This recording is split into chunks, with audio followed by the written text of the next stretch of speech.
Hi, don't forget to like and subscribe to the channel. Enjoy listening. My wife deliberately strangled our newborn son because she couldn't bear to carry another man's child. So I threw her out of our house. Yesterday she tried to kidnap him. My wife convinced me that she wanted to have a child. And for some reason I let myself believe her. On our wedding day, she dragged me to a hotel room where she made a big deal out of it with rose petals and balloons. And I guess love really is blind, because 3 weeks later we saw 2 pink stripes. At first, Anna was over the moon. We looked through baby catalogs together every week, and we had names for a girl and a boy. There was just one problem. Anna didn't have many female friends. The 2 she did have still lived in her hometown. And all the girls at her work were either jealous of her or didn't like her. And after I read about how important friendships with women are for a mother, I knew I had to do something. So I arranged for her to attend a local feminist group for women her age. I thought they'd just be regular leftists. I wish I'd known when I dropped my wife off at the library that it was the last time I'd see her. Because the woman who came back wasn't my wife anymore, for the most part. Anyway, usually when I see my wife, she puts her arms around my neck and I spin her around. But this time, I saw something I'd never seen before. Hatred. But right after, she smiled, and I decided I'd imagined it. She told me the appointment had gone really well, and I was beaming. I had no idea it was the calm before the storm. She continued to attend appointments every Wednesday and Friday. Sometimes it was even the highlight of her week. And 3 months later, she came home gushing about how excited she was that we were having a girl. I gently reminded her that we didn't know yet if it was a boy or a girl. But then her face turned serious. I don't need an ultrasound to tell me what I already know. There's no way my body could handle another man's child. I swear I thought she was kidding me, but then she started gagging like it was the most disgusting thing in the world. Come on, Anna. Boy or girl, it's our baby. That's all that matters, right? She turned away from me and started scrolling through her phone. I playfully slapped her shoulder to get her attention again. Don't you dare. She hissed. You wouldn't understand. You're one of them. The words hit me like a slap in the face. So I did what any husband would do in that situation. I called her sister. You see, my wife had been perfect up until that point. I hoped it was just pregnancy hormones, but I needed some insurance in case things went wrong. And since I was an orphan from a foster home, that insurance would be her family. According to her sister, Anna had always been very easily influenced by bad influences. Usually it was just a phase, but she promised that if our baby was a boy and anything happened, they would be ready to intervene. I immediately breathed a sigh of relief. Fast forward to the 20-week ultrasound. It was a disaster. When the tech gleefully announced, "It's a boy," Anna pushed the probe away and sat up. Check again, she demanded. You're wrong. The poor tech looked confused. Ma'am, I've been doing this for 15 years. Look, it's definitely, I said check again, Anna interrupted. I had to physically restrain Anna as she lunged at the woman. The tech called security and we were escorted out. Our baby's birthday was supposed to be the happiest day of our lives. But before the baby was even born, the nurses confirmed it was a boy. I jumped with joy. My wife started screaming even harder, as if the pain of this news was worse than the pain of labor. And when baby Leo finally met me and his mom for the first time, my wife just laid in bed with a completely impassive face, holding him at arm's length like he was a disgrace. As soon as we got home, I knew it was time to break the bad news to my wife. Hey, so your family offered to take the baby in for a while? Yes, 1,000 times yes, she exclaimed without a second thought. I told her they would be there in an hour, and she and baby Leo went to sleep together. His last sleep with his mom. I was watching TV when I heard baby Leo crying. My heart sank, and I immediately ran upstairs, calling my wife's name. But when I got up there, the door was locked. Something deep in my gut told me something was wrong. I tried to bang on the door in a panic to wake her up, and when that didn't work, I kicked it down as hard as I could. What I saw broke my heart. My wife was lying right on top of baby Leo. Leo was already covered in bruises. My wife insisted it was an accident. But I didn't care. As soon as her family arrived, I handed Leo over to them and told them to take him home immediately. "You almost took Leo's life," I screamed, my voice shaking. Oh, typical man. Always blaming the woman for things she can't even control. I stopped listening after that, because when I reviewed the baby monitor footage, I saw it. My wife locked the door and laid on top of Leo, her eyes wide open. It was planned. The first week began with me packing Leo's things while Anna watched from the doorway. She didn't help, just stood there with her arms crossed. I grabbed diapers, formula, clothes, everything a baby would need. My hand shook as I zipped the diaper bag.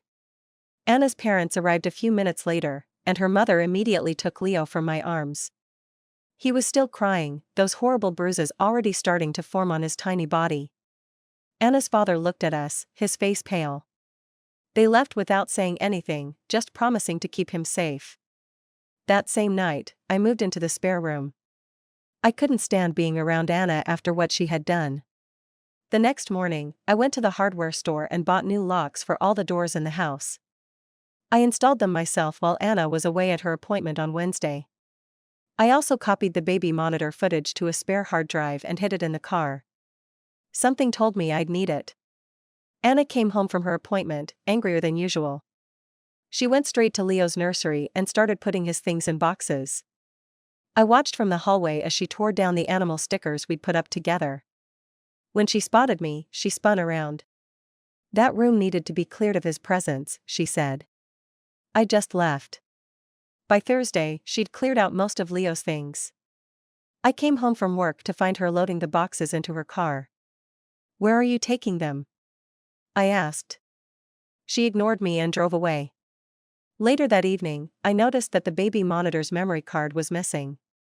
My stomach clenched. I searched everywhere, but it was gone. On Friday morning, I found a note on the kitchen table. Anna's handwriting, neat and precise. "The custody situation will be fixed sooner than you think. No child should be separated from their mother." My hand shook as I read it. I immediately called Anna's parents to let them know. They assured me that Leo was doing well, eating better already. Her mother mentioned that they had set up a schedule where someone was always watching him.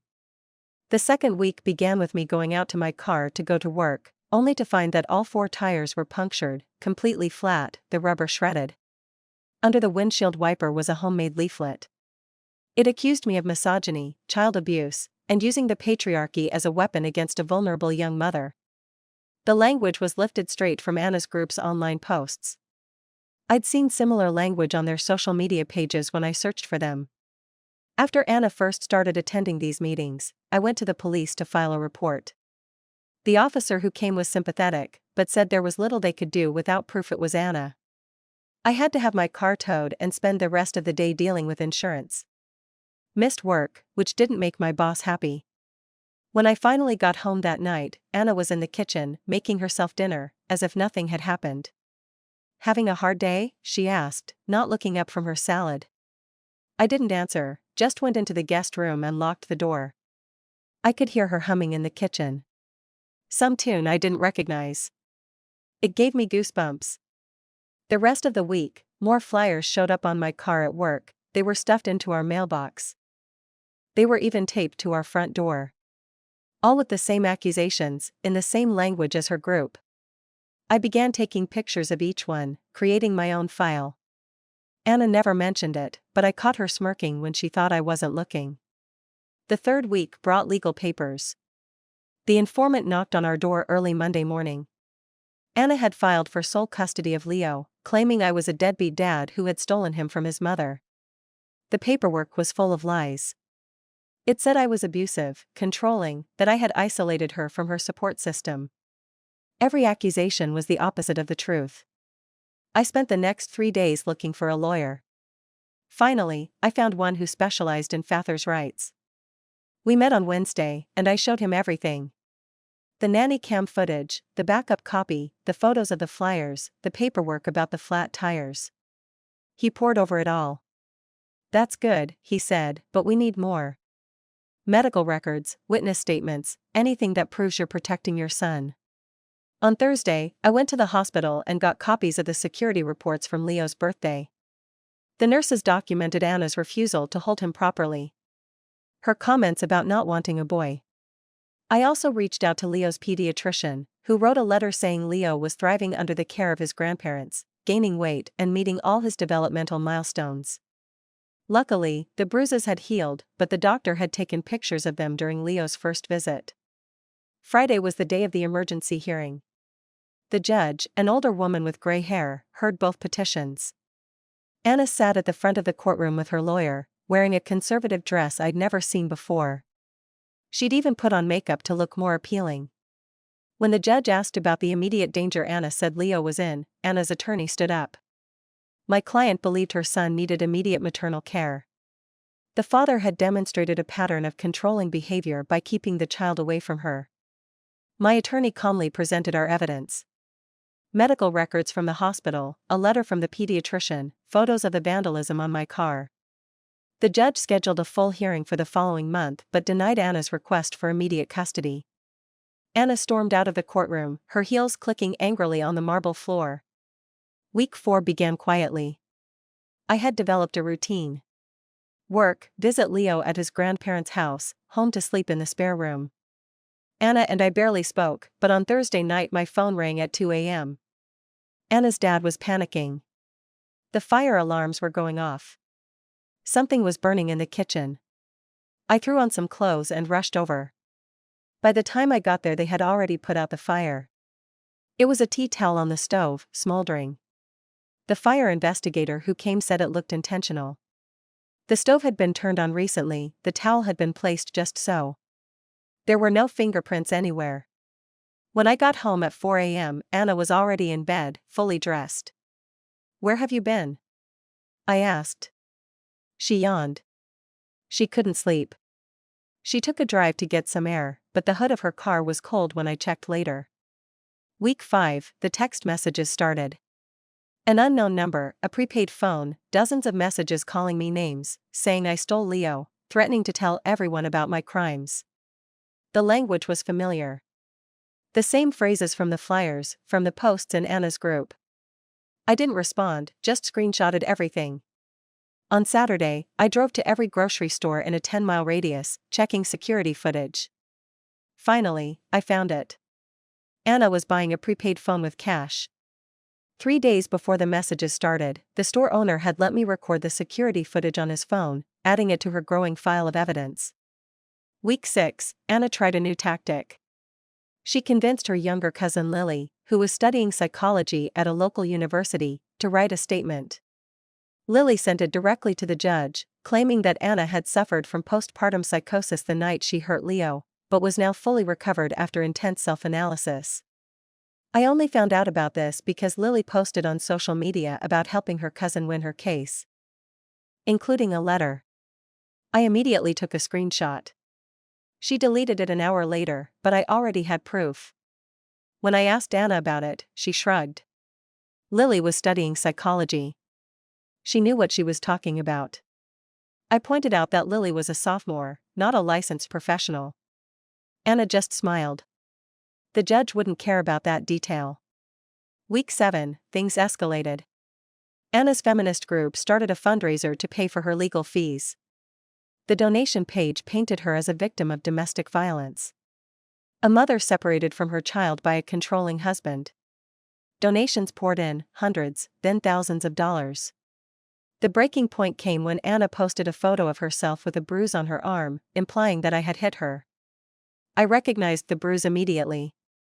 She had gotten it 5 days earlier, when she insisted on carrying heavy boxes herself, refusing my help.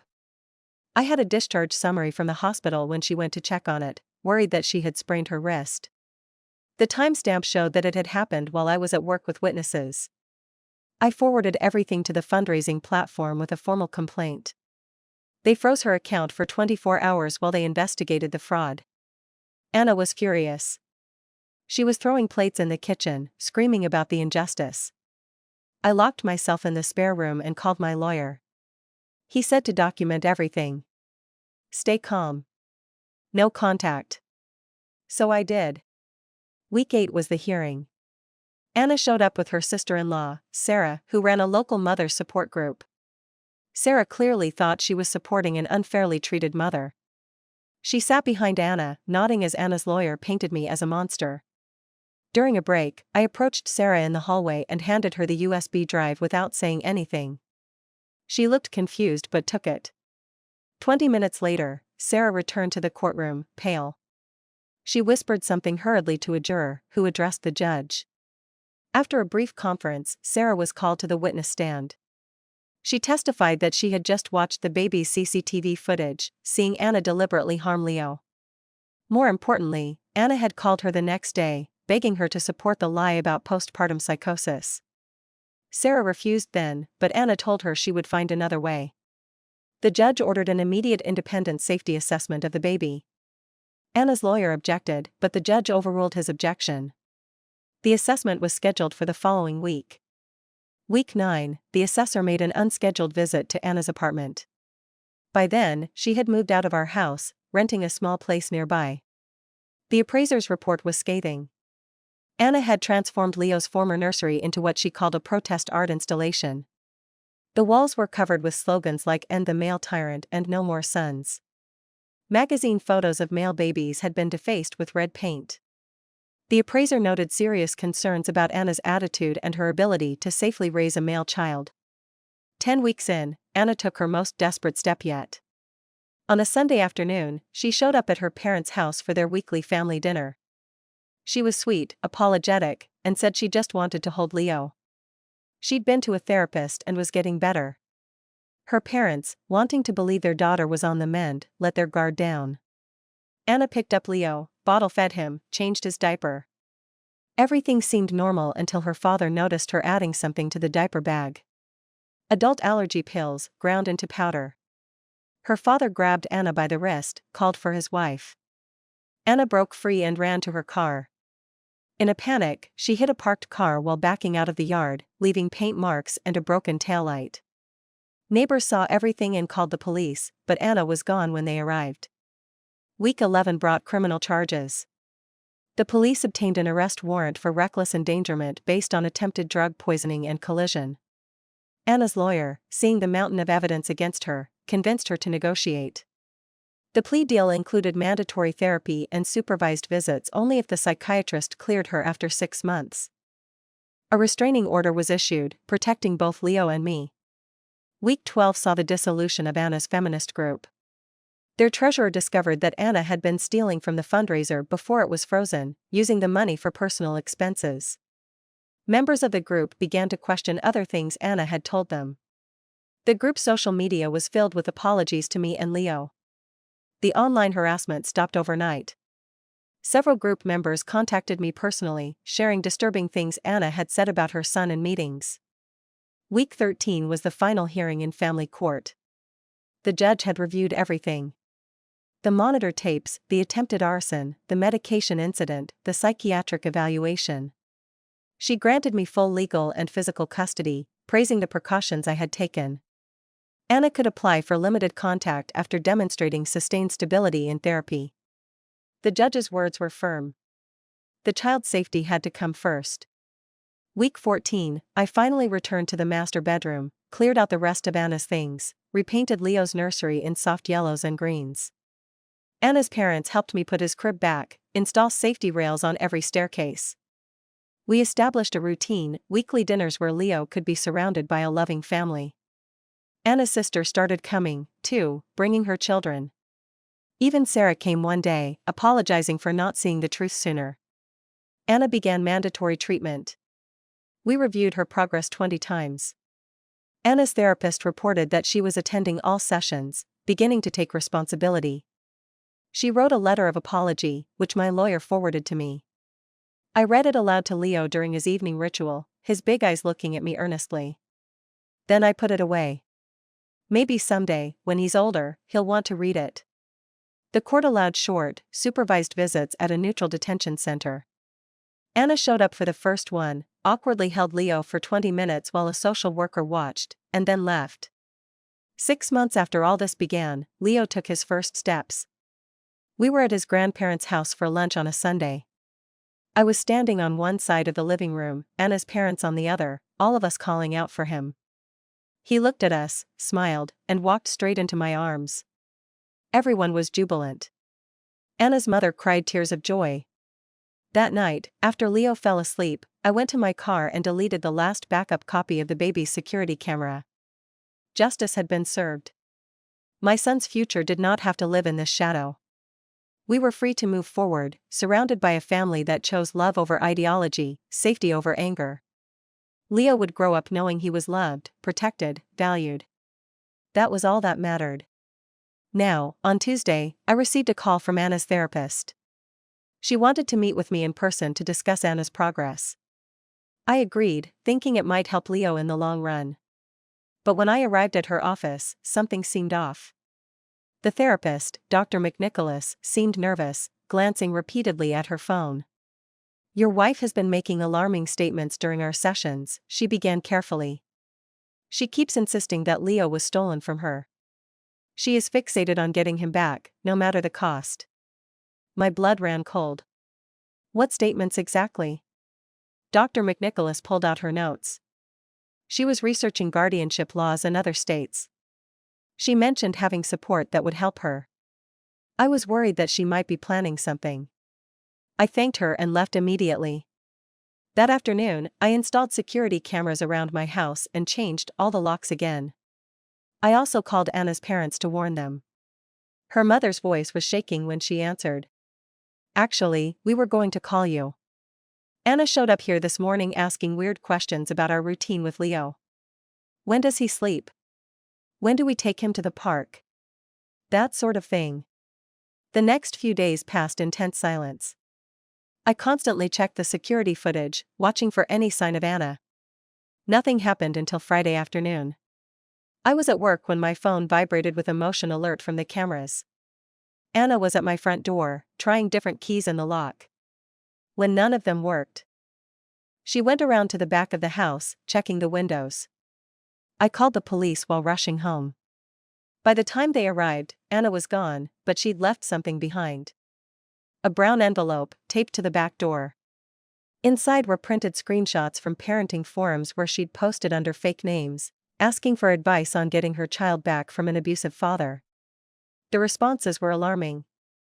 People suggested she document everything, gather evidence, even consider moving to a state with different custody laws. That weekend, Leo's first birthday was approaching. We planned a small party at his grandparents' house. Just family and a few close friends. Anna wasn't invited, naturally, but somehow she found out. The morning of the party, there were balloons on their porch and a huge teddy bear with a note for my baby. "Mommy loves you." Anna's dad wanted to throw it all out, but I stopped him. "Keep it all. Document it." We took photos, saved the note. During the party, I couldn't shake the feeling that we were being watched. And sure enough, when I checked the street, I noticed Anna's car parked 3 houses away. She was sitting inside, watching through binoculars. I calmly walked over, knocked on her window. She put it down, smiling as if nothing had happened. "I just wanted to see my son on his birthday," she said sweetly. "Is that a crime?" "You're violating the protective order," I reminded her. "You need to leave." Her smile faded. "You can't keep him away from me forever. A mother's love always finds a way." She left, but her words haunted me. I barely slept that night. Monday brought new events. Anna had hired another lawyer, known for his aggressive tactics in divorce cases. He filed a motion arguing that Anna's mental health had improved dramatically and asking for unimpeded visitation. The documentation included letters from 3 different therapists, not Dr. McNicholas but others whom Anna had apparently seen without the court's knowledge. My lawyer was concerned. "She's looking for a therapist," he explained, "going to different therapists until she finds one who will write what she wants." It was manipulative, but technically not illegal. We spent a week gathering rebuttal evidence. Dr. McNicholas wrote a detailed report detailing Anna's disturbing behavior. The security footage of her trying to break into my home was particularly incriminating. But Anna's new lawyer was clever. He argued that a mother trying to see her child was exhibiting natural maternal instinct, not criminal intent. A hearing was scheduled for the following month. Meanwhile, Anna stepped up her campaign. She started a blog called A Mother's Broken Heart, detailing her journey to reunite with her abducted son. The posts were carefully crafted to portray her as a victim of postpartum depression who had been unfairly punished. She never mentioned trying to harm Leo, only that she had struggled with mental health issues that had now been resolved. The blog took off. Comments poured in from other mothers expressing sympathy. Some even shared their own stories of custody battles. Anna responded to each one, building a network of supporters. She was careful with her words, never outright lying, but twisting the truth beyond recognition. Then came a request for an interview. A local parenting magazine wanted to tell Anna's inspiring story of recovery. My lawyer advised me not to try to stop it.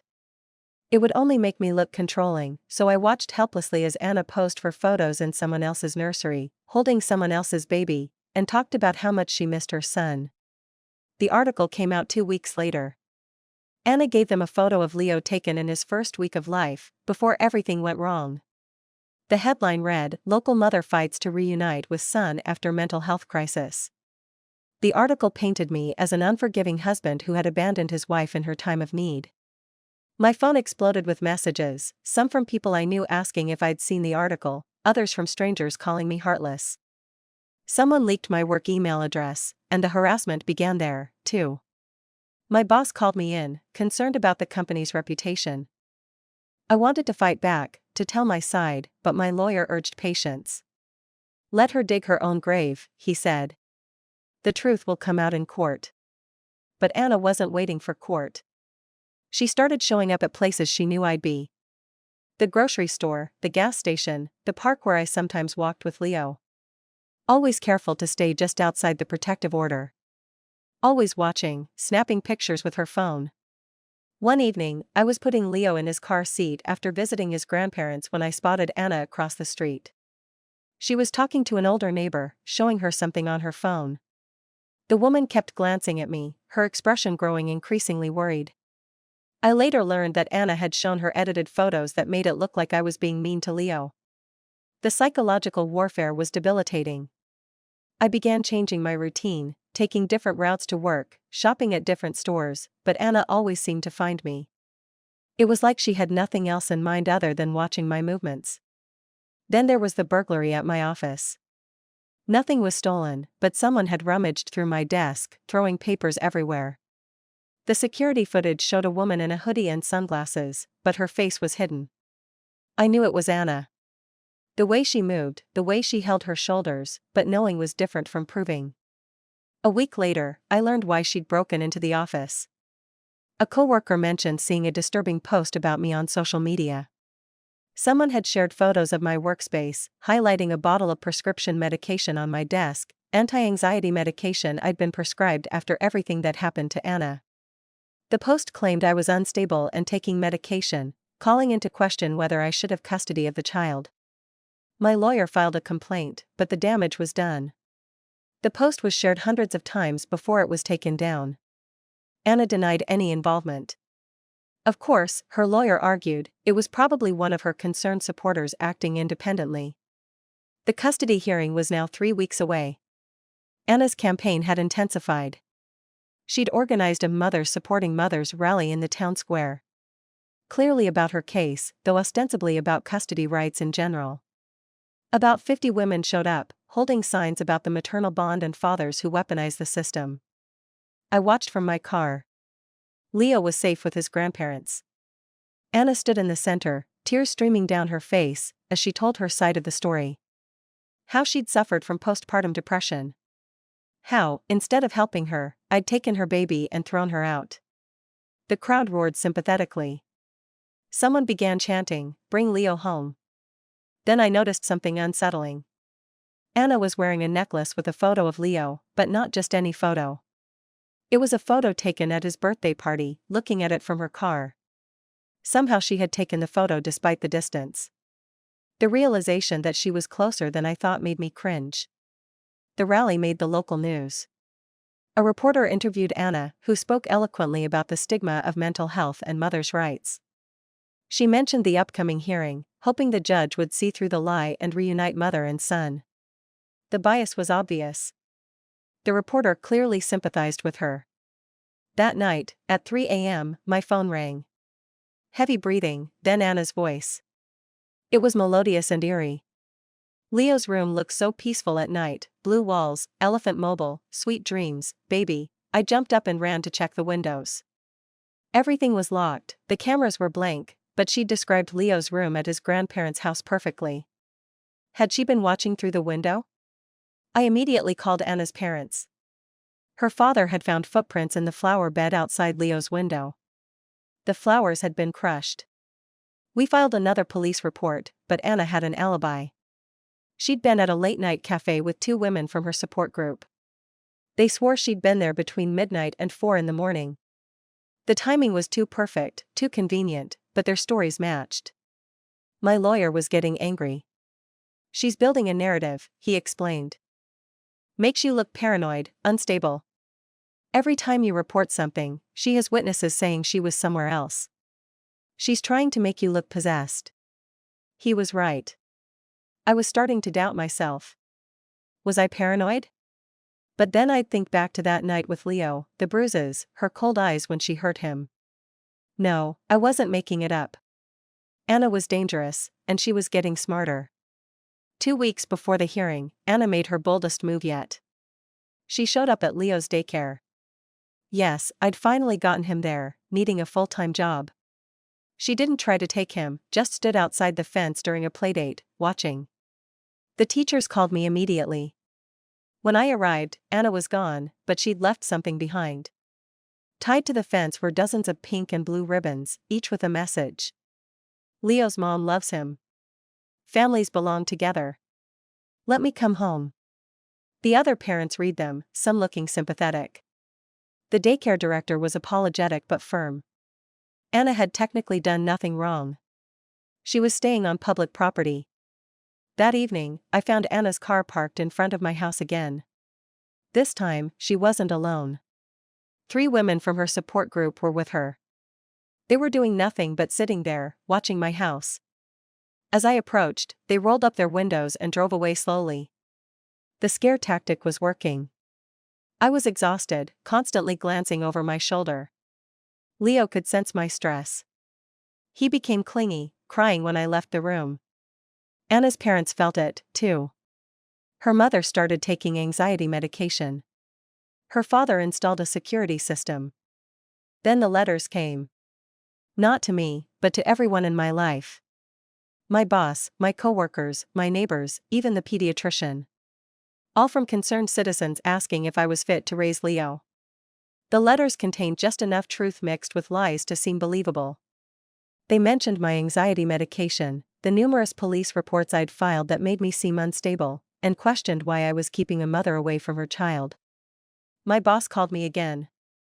Although he was supportive, he was also concerned about the disruption to work. 2 coworkers complained about feeling unsafe because of all the drama. He suggested I take a leave of absence until things calmed down. I knew what that meant. Anna thrived on isolating me. The pediatrician was more direct. I know what's really going on, Dr. Patel had said during his examination of Leo. But I have to tell you, other parents are asking questions. They're worried about their children being in the waiting room with yours. It's not fair, but fear spreads fast. I wanted to scream. Anna was systematically ruining my life, and she was doing it while staying within the law. Every move was calculated, every alibi prepared. The week before the hearing, things had reached a breaking point. I returned home from the grocery store to find my front door slightly ajar. My heart was pounding as I called 911, then cautiously stepped inside. The house had been ransacked, not violently, but thoroughly. Drawers had been opened, papers had been scattered, photographs had been moved, but nothing was missing except one thing. Leo's beloved stuffed elephant, the one he slept with every night. The police found no evidence of a break-in. The security systems had mysteriously stopped recording an hour before I left the house. The system had been hacked. That evening, Anna posted a photo on her blog of herself holding Leo the elephant, tears in her eyes. Caption: Found this at a donation center. My toddler's favorite toy. Throw away, like it never mattered. This is what happens when fathers get custody. They erase the mother completely. The post went viral in her support network. The comments poured in about heartless fathers, about mothers' intuitions, about the obvious signs that Leo needed his mother. Someone started a petition asking the judge to reconsider the case. It got 1,000 signatures in 2 days. My lawyer was blunt. She's playing the long game, and she's playing it well. But we have evidence, original footage, medical records, witnesses. Don't let her get into your head. But she already had. I hadn't slept. I'd lost 15 pounds. My hands were shaking constantly. The stress was affecting my work, my relationships, everything. Which was exactly what Anna wanted. She needed me to look unstable, unreliable, unfit. 3 days before the hearing, I made my decision. I took Leo and drove to an old friend's house 2 towns away. I needed to get away from Anna's constant presence to clear my head and prepare for the trial. My lawyer supported this decision. It showed that I was putting Leo's well-being first. But Anna found us within 24 hours. I don't know how. Maybe she put a tracker on my car. Maybe someone in her network noticed us. But there she was, at a local park where I'd taken Leo to play. She didn't come near, just sat on a bench, feeding the ducks, and watching us. I packed up immediately, but the damage was done. She'd proven that I couldn't hide from her, that wherever I went, she'd find us. The message was clear. There's no escape from a mother's love. The night before the hearing, I couldn't eat. Leo sensed my restlessness and refused to sleep. I paced his room, holding him, wondering if I was strong enough to keep fighting. Anna had turned what should have been a clear-cut child protection case into a murky battle of narratives. My phone vibrated with a text from an unknown number. Tomorrow everything would change. Sweet dreams. I hadn't slept at all.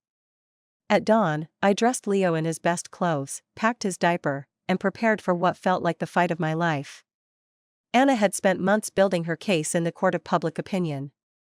Now it was time to see if a real court could see through her manipulations. I drove Leo to his grandparents. His grandmother hugged me tightly. "You're doing the right thing," she whispered. "We know who Anna really is. So does the judge." I hoped she was right, because if Anna won any form of unsupervised access to Leo, I knew in my heart that we would never see him again. She would flee, disappear into her network of supporters, and spend the rest of her life poisoning him against me. The court loomed before me. Through the glass doors, I saw that Anna was already there, surrounded by supporters. She was wearing a conservative dress, her hair pulled back, looking like a grieving mother. Our eyes met across the lobby. She smiled, the same cold smile I had seen the night she hurt Leo. I walked into the courtroom feeling like I was carrying the weight of the world. Anna's supporters filled one side, whispering among themselves. On my side were only my attorney and a few family members. The contrast was stark. The judge walked in, and we all stood. This was a different judge than before, Judge Martinez, known for her thoroughness but fairness. Anna's new lawyer immediately stood, launching into an impassioned speech about a mother's rights and the importance of second chances. He presented letters from Anna's new therapists, highlighting her remarkable recovery. My lawyer responded with Dr. McNicholas's recent report.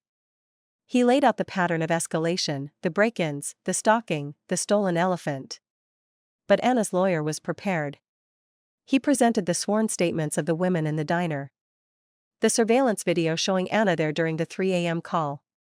He even had a tech expert testify that the blog post about Leo the elephant had been made on a public library computer, not Anna's device. The judge called a recess. In the hallway, I saw Anna, surrounded by her supporters, playing the victim to perfection. One woman was even crying, patting Anna on the shoulder. My lawyer pulled me aside. This wasn't going well, he admitted. She had created reasonable doubt about everything.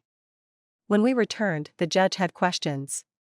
She asked me about my anxiety medication, why I had taken Leo out of town. Anna's lawyer pounced on every answer, twisting my words. I felt like I was drowning. Then Anna took the stand. She was brilliant. Tears at the right moments, her voice breaking as she talked about missing Leo. She admitted to bad judgment in trying to see him, but she framed it as a mother's desperation. She even apologized for the elephant incident, claiming she'd found it at a thrift store and gotten emotional. The judge seemed touched. She asked Anna about the installation in the nursery. Anna had a ready answer. It was her way of processing trauma, recommended by her art therapist. She'd already repainted it, she said, preparing a proper nursery for when Leo could come visit. My heart sank. Anna was winning. The judge announced she'd review the case and make a decision within a week. Anna passed me as we left. "See you soon," she whispered. That week had been torture. I barely left Leo's side at his grandparents' house. We installed more cameras, changed the locks again. Anna's parents were as worried as I was. Her mother admitted that Anna had asked about Leo's passport, whether it was in the house. On Thursday afternoon, my lawyer called. His voice was grim. The judge was granting Anna supervised visits. 2 hours every Saturday at a court-appointed facility, starting this weekend. I felt the ground shift beneath my feet. But there wasn't enough evidence. He cut me off. The judge thought Anna deserved a chance to rebuild her relationship under supervision. "I'm so sorry." I hung up and just sat there, speechless. Anna had won. Not all the way, but enough. And I knew this was just the beginning. Saturday came too quickly. I dressed Leo in his favorite dinosaur t-shirt and drove to the visiting center, my stomach churning. The facility was sterile, cameras everywhere, a social worker waiting.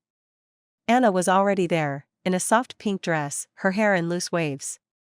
She looked like a mother in a parenting magazine.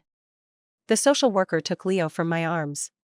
He immediately began to cry, reaching for me. "It's okay, buddy. I did my best. Daddy will be right here." I had to wait in a separate room, watching through the window. Anna tried to engage Leo, offering toys, singing songs, but he wanted nothing to do with her. He kept looking around, calling for me. After 20 minutes, he was inconsolable. The social worker had to end the visit early. Anna's face as she left was terrifying. Not sad or disappointed, but furious. She had lost control of the narrative for the first time in months. The next few visits were similar. Leo cried. Anna became upset. The social worker intervened. Anna began to complain that I was poisoning Leo against her. She filed a motion, claiming that I was pushing him to reject her. Meanwhile, the harassment escalated again. My car tires were slashed 2 more times. Anonymous calls to my place of work increased. Someone reported me to Child Protective Services for neglect. They were forced to investigate, although they found nothing. After 3 weeks of visits, Anna made her move. During the visit, she suddenly clutched her stomach, complaining of severe pain. The social worker called an ambulance. In the chaos, Anna grabbed Leo and ran for the exit. Security caught her at the door, Leo screaming in her arms. The police were called. Anna was arrested for attempted kidnapping. This time, there was no denying what had happened. It was all caught on camera. Her supporters couldn't deny it. The news spread through her network, and many began to doubt her story. At her hearing, Anna's lawyer argued that temporary insanity was caused by separation from her child. But the judge wasn't buying it anymore. Bail was set high, and Anna's parents refused to pay it. Finally, that seemed enough. While Anna sat in jail awaiting trial, I discovered the extent of her planning. The police searched her apartment and found detailed notes of Leo's daily routine, maps with highlighted routes, even a fake ID with her photo but a different name. She was planning to escape. Her feminist group officially disbanded. Former members came forward with disturbing stories of Anna's behavior during meetings. One woman said Anna tried to recruit her to file false reports against me. Another said Anna bragged about manipulating therapists. The criminal trial was swift. CCTV footage, witness statements, and evidence from her apartment painted a clear picture. Anna was found guilty of attempted kidnapping and felony murder. The sentence was 2 years in prison with mandatory psychiatric treatment. During the sentencing, Anna finally dropped the mask completely. She screamed at me from across the courtroom, promising to give Leo back, that I would pay for stealing her son. The judge ordered her removal. With Anna in prison, life slowly stabilized. Leo stopped having nightmares. He became less clingy, more willing to play on his own. We kept our daily routine, visits with his grandparents, visits with cousins, a normal toddler life. Anna's parents struggled with guilt. They had supported her for so long, making excuses. Her mother began seeing a therapist herself, trying to understand how she had missed all the signs. They remained devoted grandparents to Leo, striving to be the stable family he needed. 6 months after Anna's incarceration, I received a letter from her, not directly, because that would have violated the restraining order. It came through her lawyer. She wanted to sign away her parental rights in exchange for me dropping the civil suit for damages. Her lawyer explained that she had been diagnosed with multiple personality disorders. The prison psychiatrist believed that she would never be safe with Leo. I immediately agreed. The papers were filed, and within weeks, Anna was no longer Leo's legal mother. It was final, irreversible. Leo was safe. The day the papers were signed, I took Leo to the park. He was running around, laughing, chasing pigeons, just a normal, happy baby. A woman nearby complimented him on how cute he was, asked about his mother. I simply said that I was a single father. It was easier than explaining. That night, after Leo fell asleep, I sat in his room, watching him breathe. The elephant mobile Anna had described in that eerie call was long gone, replaced by spaceships. The walls were now covered in his drawings from kindergarten. This was his room, his safe place. I thought about the journey we had taken, the fear, the exhaustion, the constant vigilance, but also the support of family, the strength I had found, the love that kept me fighting. Leo would grow up without his biological mother, but he would miss that love. Anna's parents had already talked about explaining everything to him when he was older. We would tell him the truth, that his mother was sick and unable to care for him safely. We would answer his questions honestly, but in an age-appropriate way. We would make sure he knew it wasn't his fault. But for now, he's just a happy little baby, learning new words, discovering the world, surrounded by people who would do anything to protect him. The battle is over. We've won. Not in a way anyone would choose, but sometimes protecting the innocent means making tough decisions. I quietly closed the door to Leo's room and went to mine. For the first time in over a year, I slept through the night. No checking the locks, no checking the security footage, no jumping at strange noises, just peaceful sleep. In the morning, Leo woke me up, crawling into my bed, blabbering about wanting pancakes. I picked him up and carried him into the kitchen. As I stirred the batter and he played with the measuring cups, I realized this was our new normal. Simple, safe hours. The future stretched out ahead, full of possibility. School, sports, friends, all the normal childhood things that Anna had tried to steal from him. He would have problems, questions about his mother, moments of confusion, but he would face them all, surrounded by love, supported by a family that had proven they would stick up for him no matter what. I flipped a dinosaur-shaped pancake, Leo's current obsession. He clapped and giggled as he did so in our sunny kitchen, flour everywhere and syrup dripping onto the floor. We were just a dad and his son, eating breakfast. The shadows of last year couldn't touch us here. We were home. We were safe. We were family.